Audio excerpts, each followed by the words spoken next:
If you're going to Sydney, everyone must try a cruise along the Opera House and Harbour. There are heaps of cruise companies you can choose from, but we tried FantaSea, and it was a great experience. You can book tickets online, or just walk in and buy them on the spot.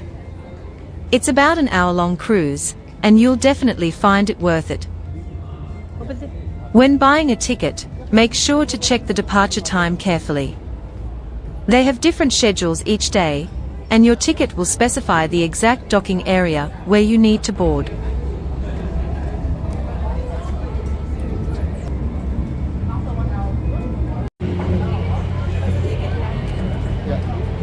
Once you have your schedule, you'll need to scan your ticket before getting on the cruise.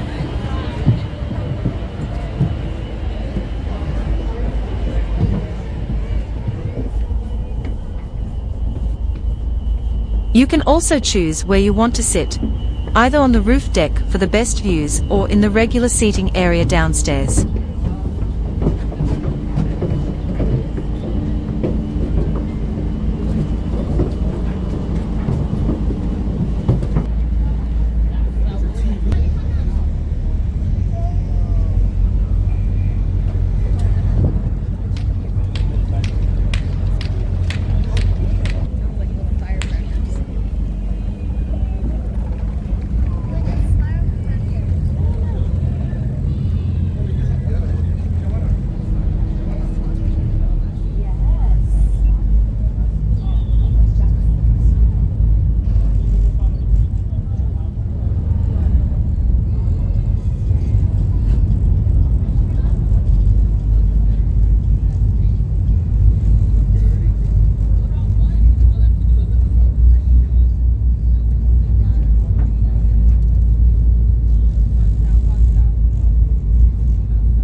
Trip around Sydney Harbour, and what a beautiful winter's day it is. A little bit chilly, but if you're in the sun it is absolutely beautiful.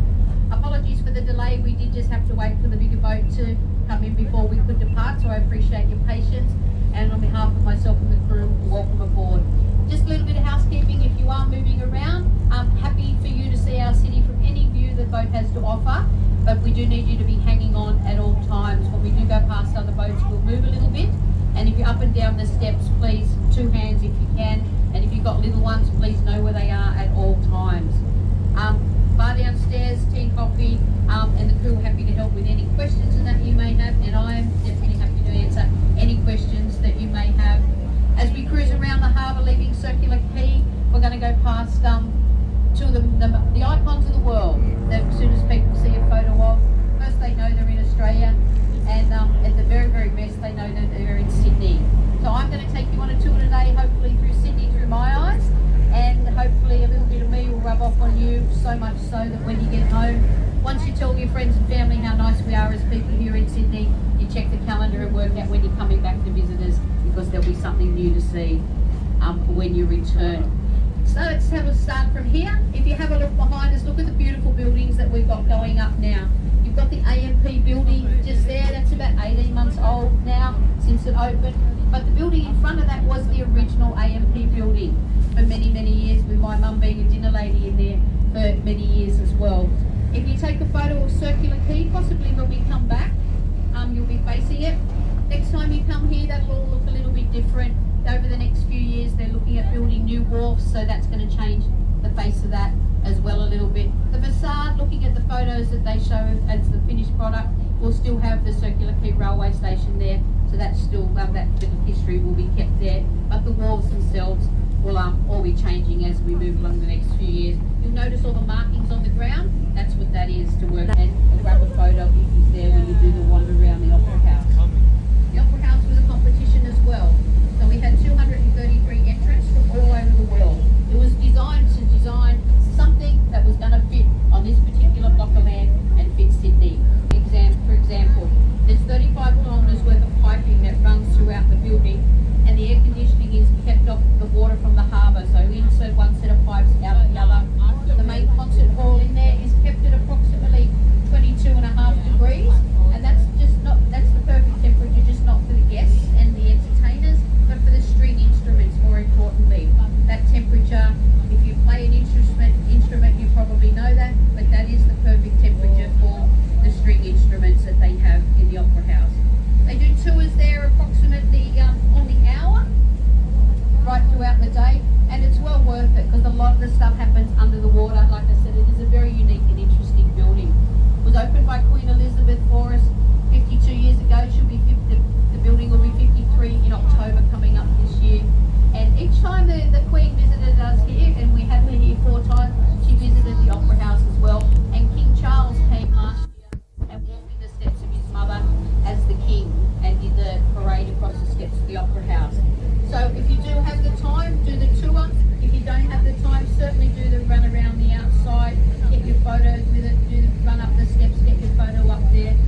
it was very, very important how the Japanese made their way in, and then it changed the face of how the government moving on did things.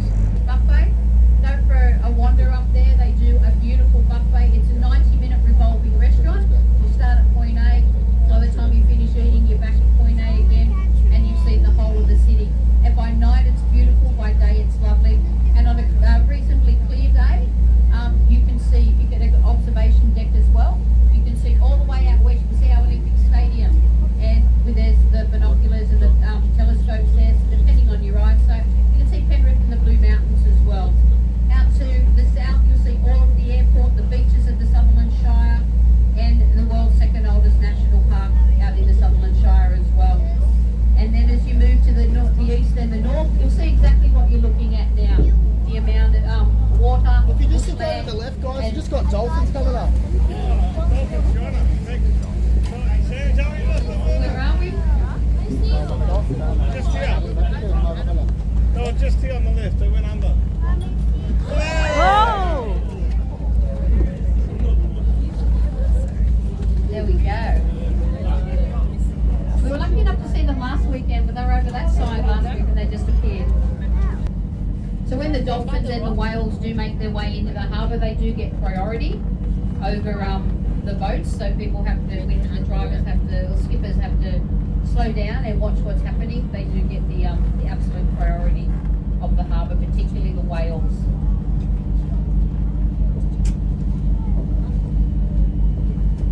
That was a treat. Perfect. So keep an eye out, because if you do spot them again, sing out so we can share that with everybody. So just in front of us here, this is high-end shopping and some stunning restaurants, and you can get there on a ferry as well. Moving around here, like I said, all the different styles of housing. A house sold up in this area just here a couple of months ago now for $33 million, just up at the top there. But there was also a building, when we get around the corner a little bit further, directly in line with Clark Island, up on the hill, you'll see a water tank. That's sold just in that vicinity there for $133 million, about 2 months ago, just under 2 months ago. So it's interesting to see the price of housing. Some of these will be individual dwellings on 3 and 4 levels, others will be units inside or apartments inside the actual big house itself. And you'll see a lot of construction going on. It's very expensive to bring building materials from the water to the building, so they will all come in by land and come behind, and you get the cranes doing what you can see with this one here, lifting over one property to get to the next property, and that is very common all the way around these areas in Sydney. The one thing in common that these buildings do have, if you have a look once we get past Clark Island, they have this stunning view, and on New Year's Eve, some of the most sought after views in the city come from these apartments here and these buildings here. And if you've got a friend, this is where you want them to have a party and have an invitation for you to see straight up the harbour there. And there's all sorts of interesting dwellings. There's the brand new ones, there's the older ones, and a lot of the in-between as well.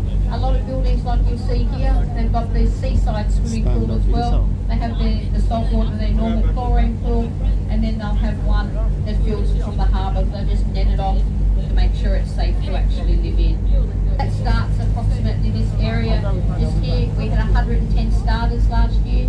We had 70 odd of them finished, but most importantly, the ones that didn't finish, they made land along the coast safely, which was the priority, to get them to land. They had to pull out for either crewing issues or damage to their boats with the high wind. This area right here, we maybe are lucky enough to see a light plane sing out if you do. Many years ago, this was Sydney's very first airport. So before we got Kingsford Smith and Sydney Airport as you all know it now, this used to be the airport here. If you could afford to fly into Sydney, you would come in by seaplane. The seaplanes today, when they are coming back, they go to a place called Cottage Point, so a bit north of Sydney. They also do tours by the tours around the city, where they'll take you around up the north coast and bring you back and over the city itself.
where we got visiting dignitaries. So we've had kings and queens and presidents and prime ministers from all over the world will stay with us here. The Queen stayed with us 4 times here, Queen Elizabeth. Prince Charles stayed here as a king, as a prince and a king, and of course the late Princess Diana. And once they're full, that is the end of the day as far as any more people coming in. So just keep that in mind if you are wanting to be a visitor on New Year's Eve. Now this in front of us now, or above us now, is what I consider to be the most important part of our city. It's what I absolutely love the most, our Harbour Bridge. To me, it's our sign of strength, it's our sign of togetherness, and it's a show for the rest of the world about what a beautiful city we are. And it was a bridge that was built with so much vision. The bridge is 93-year-old, just turned in March, just gone.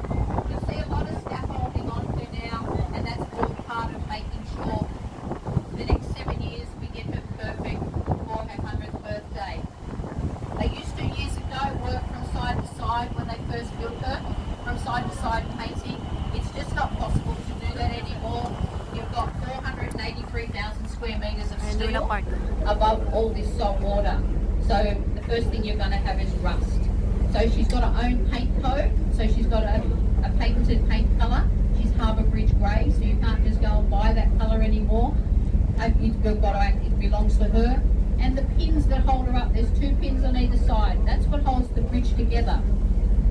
It's nothing to do with the pylons. When the original designs come out, there was no pylons, so nothing was holding the bridge up was the concern. So the pylons went in. They look absolutely beautiful. We use them for all sorts of things, like the sails of the Opera House, slogans, countdown clocks, during Vivid, coloured pictures running up and down them. But they were put there to give a bit of sense of security to people, and they look absolutely stunning, but they do nothing but look good. So, but you can do tours at the top of the pylons if you want, and even some of our head chefs over the last couple of years, during the warmer months, they have tables up there, tables for 10, I think it's about $5,000 a head, and you can have dinner on the top of one of the pylons. We love an athlete. We've got a Liz Ellis, a Kurt Fernley, and a Lauren Jackson, all amazing athletes that have done amazing things for our country. And the big Manly Ferry there, the Queen's Cliff, like I said, that would be my number 3 thing to do while you're in Sydney. The bridge, the Opera House, and the Manly Ferry would be my top 3. Certainly please have a go on any of them if you can. With the ferries, go in, it'll tell you why they're named what they are and how they got their name. They're not just named after Sydney-siders, they're named after things that are people that have done great things for our country. That is the Eastern Pontoon over there where you see those white umbrellas if you're heading on any cruises over there. Can I just say, as we come to the end now, can I firstly say thank you for spending the afternoon with me. If there is anything I can do for you between now and when you leave, I'm here at FantaSea, more than happy to do so, point you in the right direction, do a booking for you, whatever it may be. Please just ask, happy to help. But remember, when you get home, after you tell your friends and family how good we are as people here in Sydney, check your calendars and work out when you're coming back to see us, because there'll be something else that we'll have that'll be amazing to show you.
Pacific.